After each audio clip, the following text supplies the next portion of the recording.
Shalom, boa tarde. 5 de Sivan, 5.784, a contar da criação. 11 de junho de 2024, da Era Comum. À tarde com a Torá, trazendo a Parashá da semana e as suas leituras, reflexões, ensinamentos. Esta semana nós estamos na Parashá Nassô, que significa levantar.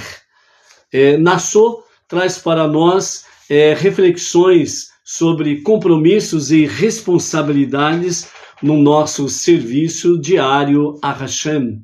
E é por isso que nós temos aí o nosso Sidur Bnei Noach, que traz para nós o nosso serviço diário, e com ele nós temos aí, entre outras preces, temos aí o Shema, e logo em seguida ao Shema nós temos o cântico diário, que são salmos posterior ao Shema. E nesse sentido significa que nós temos com estes cânticos diários, salmos que exaltam a Hashem, exaltam o nosso Deus. Então, Nassô traz para nós levantar dentro do aspecto espiritual, significa estarmos realmente em pé no nosso serviço a Hashem. Então, nessa semana, a Parashá Nassô está no capítulo 4 de... Oh, meu Deus. Desculpem, gente. Está no capítulo 4 de Bamidbar, Números, conhecido como Números, mas ao pé da letra, sua tradução é no deserto. Estamos no capítulo 4, do verso 21 até o capítulo 7, o verso 89.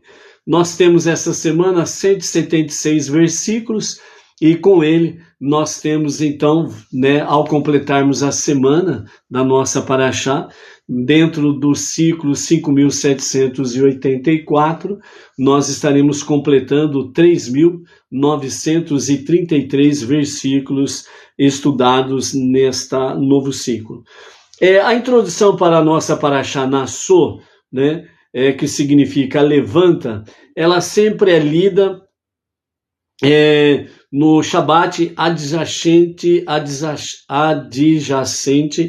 a Shavuot, Então, nós vemos aí Shabat passado e ao pôr do sol de hoje, nós vamos adentrar em Shavuot. Então, a Parashá Nassô, ela está sempre nessa conexão, sempre vizinha de Shabat que antecede Shavuot.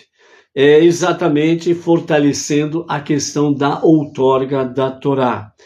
Então a Torá foi de fato estudada muito antes de ela ser realmente outorgada. E qual foi o ano que ela foi entregue a Moshe e ao povo judeu? Os nossos mestres falam no ano de 2448, a contar da criação.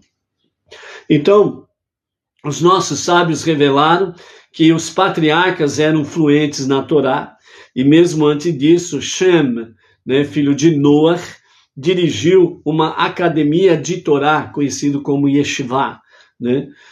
Mesmo assim, a outorga da Torá não foi meramente uma formalidade, pela qual a Torá foi oficialmente presenteada aos judeus. No Sinai, uma mudança significativa ocorreu na compatibilidade da espiritualidade com este mundo físico. Segundo o Midrash, ele relata que a outorga da Torá, Matan HaTorá, Deus havia decretado que a espiritualidade dos mundos superiores e a materialidade dos mundos inferiores não poderiam ter uma união duradoura. E quando a Torá foi dada, o decreto foi anulado, segundo Tanhumá Nassô 16. Então, nesse sentido, o que os nossos mestres trazem para nós, que os mundos superiores, sabemos que há 4 mundos. O primeiro, conhecido como Atzilut, o segundo, Beriá, o terceiro, Yetzirá, e o quarto, Asiá. esses 4 mundos que engloba todo o universo, certo? E acima dele só Hashem é que está acima disso tudo, certo? Então o primeiro e o segundo mundo, o primeiro Atzilut, que é o mundo da emanação, e o segundo Beriá, que é exatamente o mundo da criação. Então esses 2 primeiros aqui, eles refletem exatamente a luz divina essencial, né? A presença divina nesses 2 primeiros mundos de forma completa, né? De forma perfeita. Enquanto que os outros 2 mundos, Yetzirah, que é o mundo da formação, e o 4, Asiá, que é o mundo da ação, que é o mundo que nós habitamos, né? Então esses 2 mundos, né, eles têm parte da essência de Deus, enquanto que os 2 primeiros refletem exatamente a essência de Deus, né? Então, segundo o Midrash, que nos relata essa questão, Deus havia decretado que os 4 mundos, né, eles não teriam essa compatibilidade. Os 2 primeiros mundos superiores, Atzilut e Beriá, e os 2 outros mundos inferiores, Yetzirah e Asiá, né? Eles não têm compatibilidade. Enquanto os 2 primeiros refletem a essência divina, os 2 mundos, posteriores, né, Yetzirah e Asiá, eles refletem apenas parte da essência divina, né? Mas com a outorga da Torá, então realmente Deus fez com que houvesse de fato a possibilidade da fusão entre o mundo superior e o mundo inferior, os 2 primeiros mundos e os outros 2.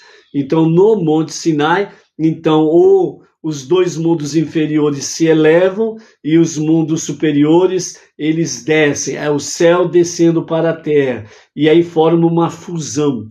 Então, no Monte Sinai, com a outorga da Torá, isso tornou-se possível, ou seja, o divino e o humano, o mundo espiritual e o mundo físico, materialista, né? A possibilidade de ter uma fusão.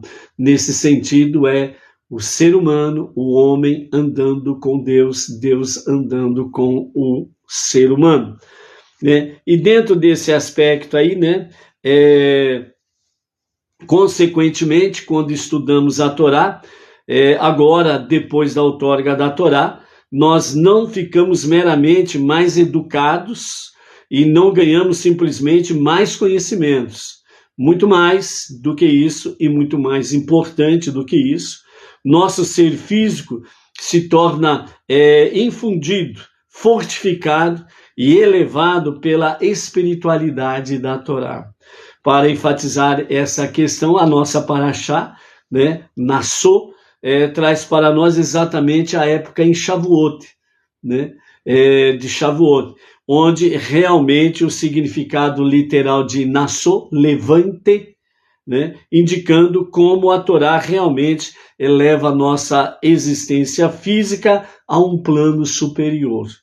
Disso aprendemos que não foi intencionado, né, que a Torá ficasse no domínio acadêmico, ou mesmo no domínio espiritual. Então a Torá deve nos afetar profundamente até que nossas atividades ordinárias do dia a dia se tornem elevadas como resultado da sua exposição à Torá. Então, a nossa vida exposta à Torá, as nossas atividades expostas na presença da Torá, para que haja elevação.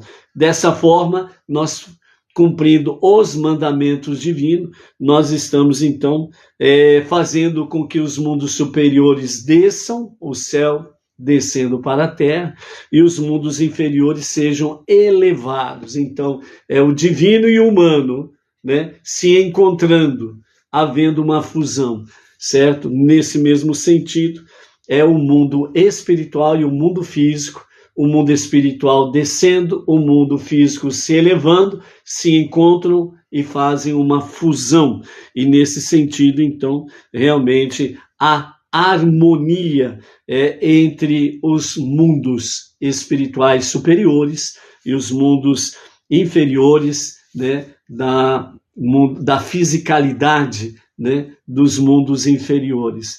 Então, o Monte Sinai, ele veio trazer exatamente essa questão, essa possibilidade de realmente o divino e o humano estarem numa fusão e estarem juntos no seu dia a dia, né? Por isso que a Shekhinah, como foi mencionada nesses dias de Sefirat HaOmer, a contagem do Homer, né? A Shekhinah, que é uma forma da revelação divina, não completa, não perfeita, como no caso dos 2 primeiros mundos superiores, né?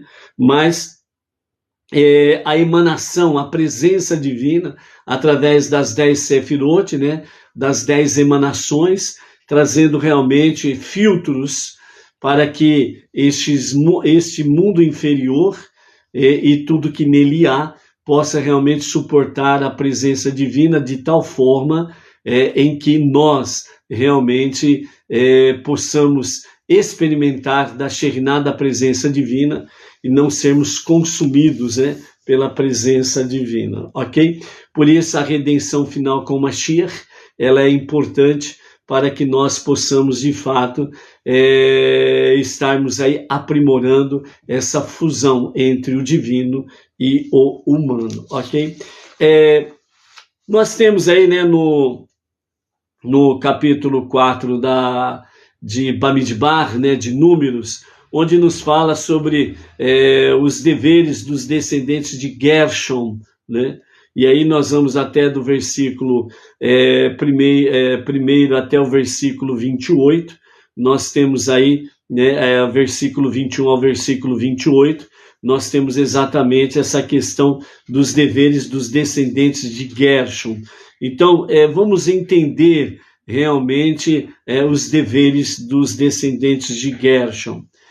Para servir a Deus, temos que tanto desviar do mal quanto fazer o bem. Mas qual desses 2 passos é o mais importante? Qual de fato deve ser a prioridade? Desviar do mal ou fazer o bem?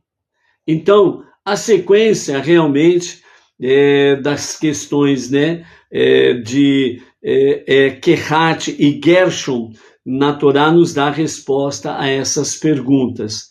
Gershon, né, traz para nós aqui que é ligado à palavra hebraica Gerushin,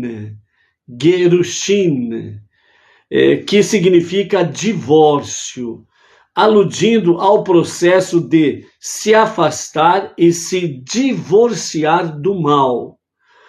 Kehat significa juntar, como em ele juntará, né, que é chamado em Irat, o povo, como está em Bereshit, capítulo 49, verso 10, referindo-se ao acúmulo de boas ações, ou seja, fazer o bem. Então nós temos Gershon, que vem de Gerushin, que significa divórcio, ou seja, divorciar-se do mal, enquanto que Kehat, que vem, que significa juntar, de Ikat ou Ihat, né? De Bereshit 49, referindo-se a juntar, acúmulo de boas ações, ou seja, fazer o bem. Então Gershon era o primogênito, o que indica que no início, quando alguém está logo no começo do seu serviço a Hashem, ele deve começar enfatizando o caminho de se afastar do mal. Isto é, para ele se limpar totalmente das qualidades negativas antes de poder começar a se santificar com as boas ações. Ou seja, antes de começar a santificar-se com as boas ações, é necessário divorciar-se do mal, que significa separar-se, apartar-se do mal. E aí, na sequência, através das boas ações, vem exatamente o fazer o bem, santificar-se, estar em conexão com Hashem. Então, por isso, a Torá nos fala sobre os descendentes de Kehat, que são colocados antes dos descendentes de Gershon, né? Como nós temos aí no capítulo 4 de Bamidbar, Números, do verso 1 ao verso 20. Para indicar que, no final, fazer o bem é o objetivo principal que realmente traz a pessoa mais próxima de Deus e faz deste mundo um lar, uma moradia para Hashem, né? Então, esse é o propósito para nós entendermos dentro do aspecto sobre desviar do mal e fazer o bem. Qual que é a prioridade nessa história aqui? Então, Kehat, que não era o primogênito, é citado primeiramente, mostrando para nós que o objetivo sempre final é fazer o bem, que é transformar este mundo para fazer a morada de Hashem. Entre outros detalhes, esse é um deles, o porquê que o livro Bamidbar no deserto, ele tem muita conexão exatamente com a redenção final com Mashiach, né? Então, sempre vai nos levar à redenção final, né? Então, isso é importante dentro desse contexto todo aqui, ok? Hoje, né, ao pôr do sol, até o pôr do sol, nós estamos no 49º dia de Sefirat HaOmer, a contagem do Homer, ok? A mensagem final que nós tivemos ontem, né, na contagem do Homer, foi para que, como exercício diário, que você venha separar um momento, um tempo para você mesmo, para refletir sobre todas as coisas, mas principalmente para reconhecer e agradecer a Deus por Ele ter feito alguém especial. E esse alguém especial é você. Não é o outro, nem o outro e nem o outro. É um momento de, realmente nós temos um momento, lembrando da mensagem que o momento que nós estamos é todo o nosso tempo. Ou seja, antes e depois, não há nada.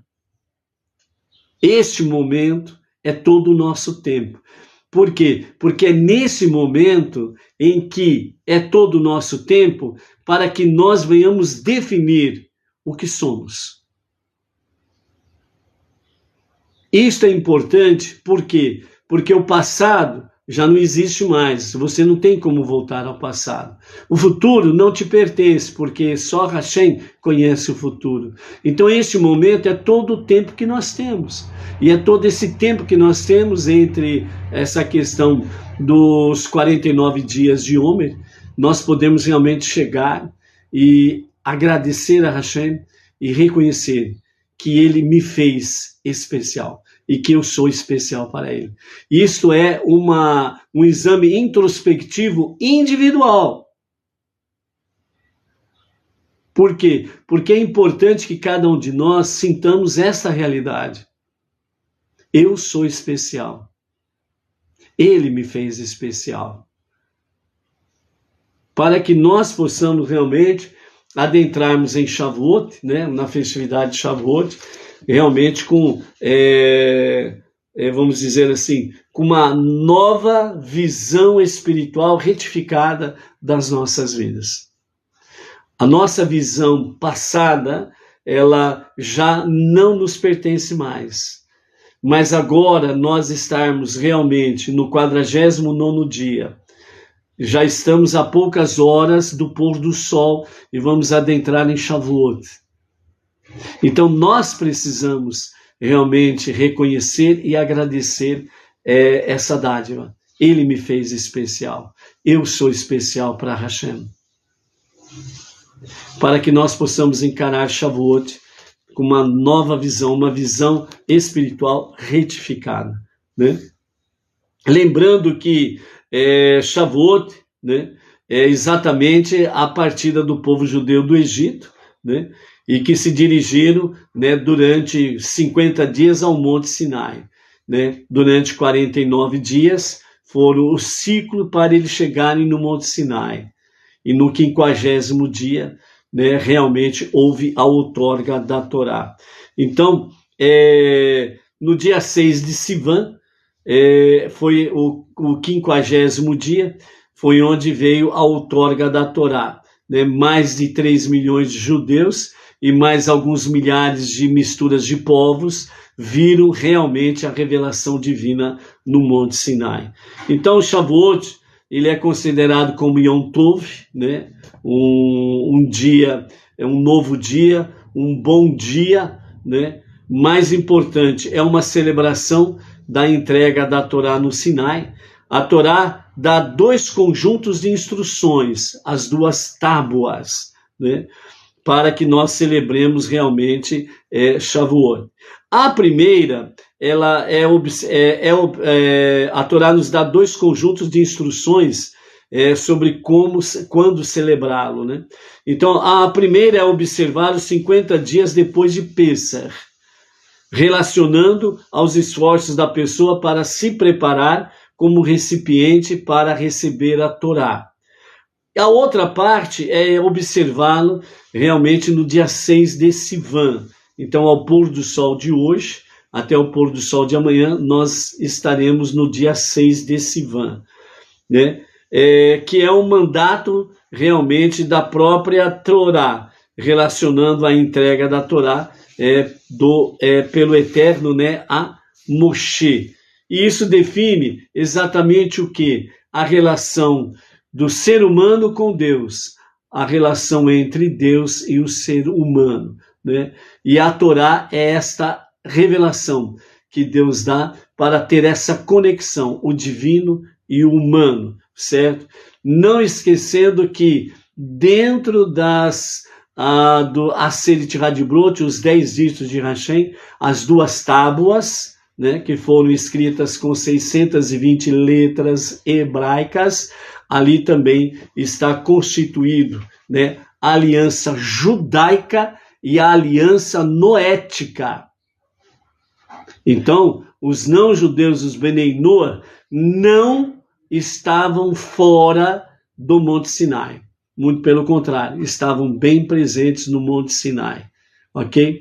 E é através do povo judeu que realmente o monoteísmo com fundamento judaico, orientação rabínica, juntamente com as 7 leis de Noah, as suas ramificações, né, vem exatamente do Sinai.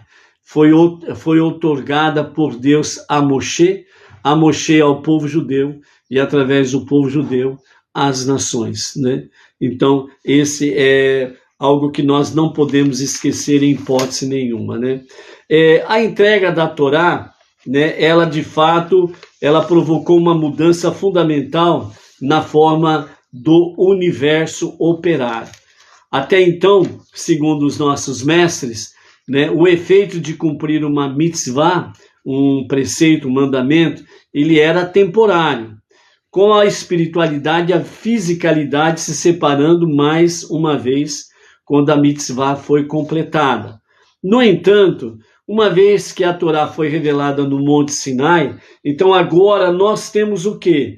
Nós temos um efeito permanente, não mais temporário. Então, a espiritualidade agora pode ser fundida, a fusão com a fisicalidade, revelando a divindade no mundo físico e elevando espiritualmente o mundo físico. Por isso que os nossos mestres falam que tudo que fazemos, tudo que realizarmos, precisamos fazer com que isso seja elevado.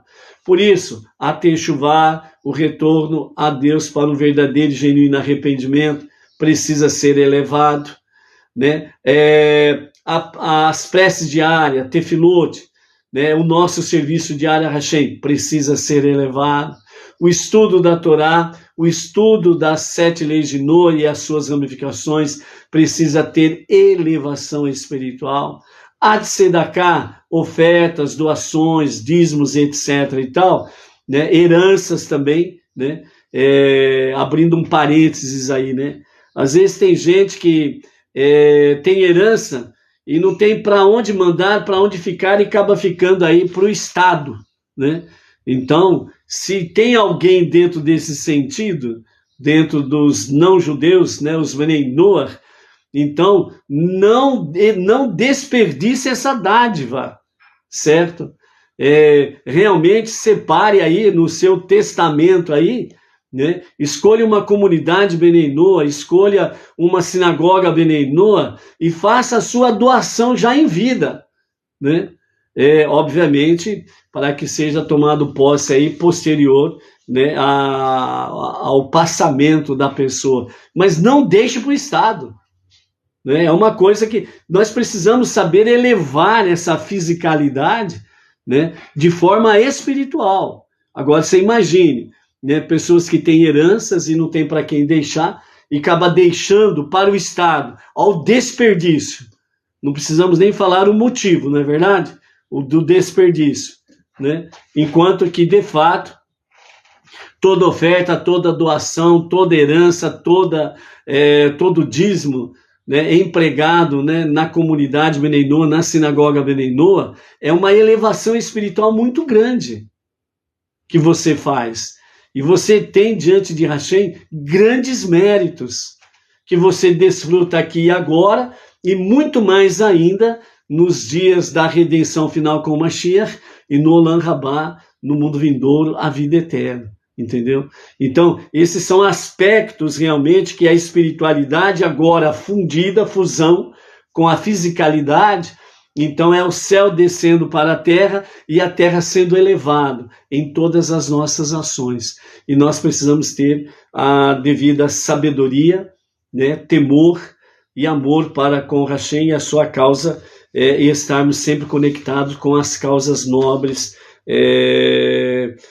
da Torá e das 7 leis de Noach, ok?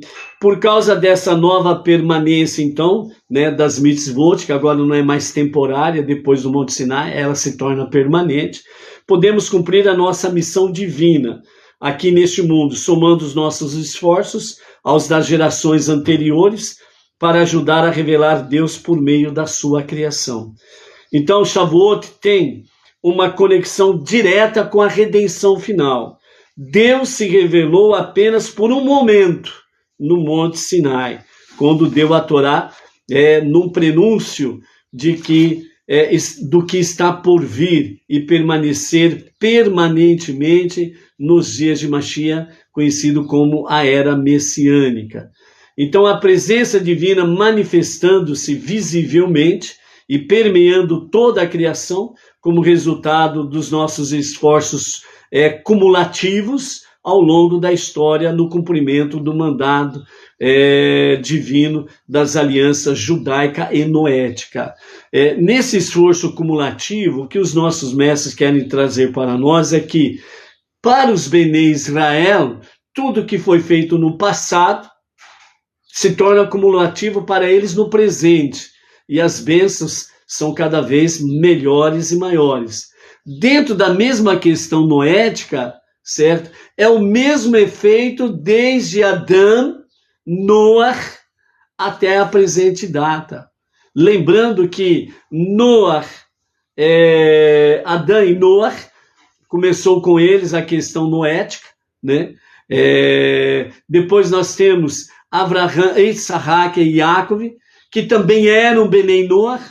Eles não eram judeus ainda, eles eram Bnei Noach, ok? Assim como também os 10 ditos têm essa aliança judaica e noética, por isso 620 letras judaicas, 620 joias da coroa do rei, os Bnei Israel, o povo judeu, e os Bnei Noach, os não-judeus, que abandonaram toda a sua idolatria e etc. e tal, e vieram para a jornada monoteísta com fundamento judaico e orientação rabínica e ombro a ombro com o povo judeu, né, o serviço a Hashem. Né? Então, por isso, esforços cumulativos, lembrando-nos que se tão somente nos dedicarmos cada vez mais, né, no mínimo, às 7 leis de Noach, e as suas práticas, a sua obediência, né? O que foi feito no passado se torna acumulativo e a redenção está muito mais perto do que nós possamos imaginar, ok? Por isso, né, em Shavuot é dado o devido valor, a importância e a chamada à observância realmente ao estudo da Torá, né? Os Benei Noah podem honrar Shavuot estudando as 7 leis e as suas ramificações, dentro do aspecto dos ensinamentos racídicos, bem como os aspectos místicos da própria Torá, estudando o Tânia do Alter Rebbe de Rabbah Lubavitcher. É importante para judeus e não judeus essas práticas, estudo da Torá, estudo das 7 leis, suas ramificações, né, os aspectos dos estudos, dos ensinamentos racídicos, o Tânia. Isso é importante para Benei Israel e para Benei Noah, ok? Então, é importante nós estarmos envolvidos dentro desses próximos 2 dias de Shavuot, nesses aspectos. Né? Momento de refletir sobre as nossas qualidades espirituais, a nossa observância dos mandamentos, né? Uma autoavaliação é necessária para ajudar a nos preparar como recipientes para a compreensão da Torá e as observâncias de forma piedosa, né? Submetendo-se à vontade de Hashem por amor, de forma espontânea, né? Estando sempre pronto a fazer a vontade de Hashem, ok? E dentro de Shavuot você tem uma refeição especial e festiva para poder realizar dentro da festividade de Shavuot, né? Uma das características, né, de Shavuot é a alimentação. Ela é à base de leite, né? Então costuma-se comer alimentos à base de leite em Shavuot, né? A partir da outorga da Torá, passou a valer a obrigação dos Benei Israel cumprir as leis de Kasherut. Como a Torá foi outorgada no Shabat, nenhum animal podia ser abatido por Benei Israel, e nem os utensílios podiam ser cacherizados.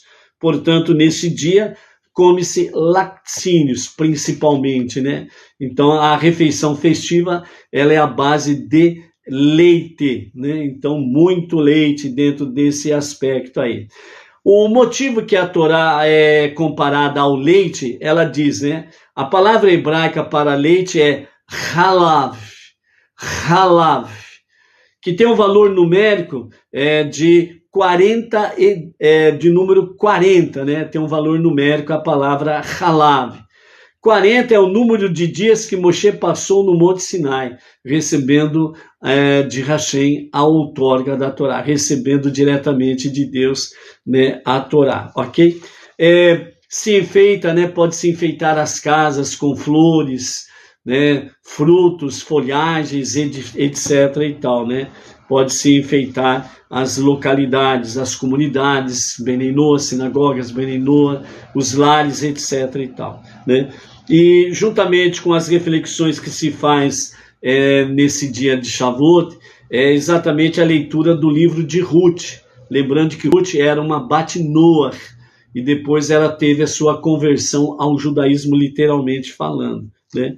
Então, Shavuot é a data de nascimento e morte, né, do rei David. E o livro de Ruth, ela registra exatamente, né, toda a ancestralidade, né, de Ruth e o seu marido Boaz, né, que foram bisavós do rei David, certo? Então, o livro de Ruth é lido em Shavuot. Então, a nossa programação da Sinagoga Benei Noah Regional Bauru, da Cidade Sem Limites, para o Brasil e as nações. Então, nós temos hoje à noite, às 20 horas, a partir das 20 horas, a transmissão do cerimonial de Shavuot e o jantar especial de Shavuot, ok?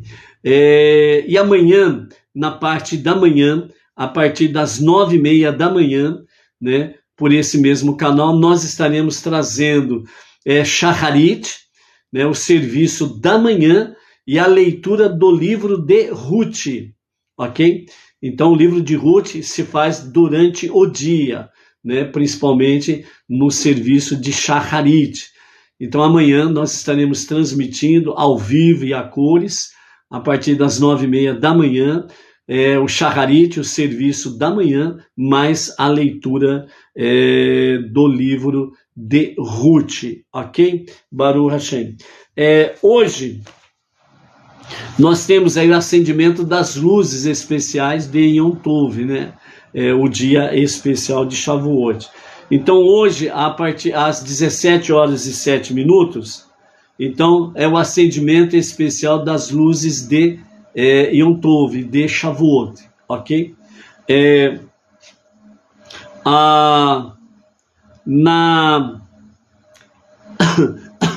Amanhã, às 18h04, é o acendimento de novas luzes especiais de Yom Tov, ok? De Shavuot, certo? E na quinta-feira, às 18h04, nós temos aí a Havdalah de Shavuot. Então, às 18h04 é a Havdalah de Shavuot, ok? Então, hoje acende as luzes especiais de Yom Tov de Shavuot, às 17h07. Amanhã, às 18h04, novo acendimento das luzes especiais de Shavuot, ok? E na quinta-feira, às 18h04, é a Havdalah de Shavuot, certo? É a separação, né, desses dias especiais de Shavuot para os dias comuns aí, ok? Então, essa é a programação de Shavuot que se tem pela frente aí para se fazer, né, normalmente, sem sombra de dúvidas aí, ok? Amados, essa é a nossa reflexão para hoje, né? Sobre a questão de desviar do mal e fazer o bem, né? Sobre a questão qual é a prioridade, né? Que nós vimos aí sobre a questão de Kehat e Gershon, né? Como parte da nossa Parashá da semana, e também a questão de Shavuot, ok? Então, nesse aspecto aí é a nossa reflexão para estarmos aí conectados com o pôr do sol de hoje e podemos adentrar em Shavuot. Então, a partir das 20h temos o nosso encontro marcado aí para o cerimonial especial de Shavuot, ok? Shalom, shalom, até lá.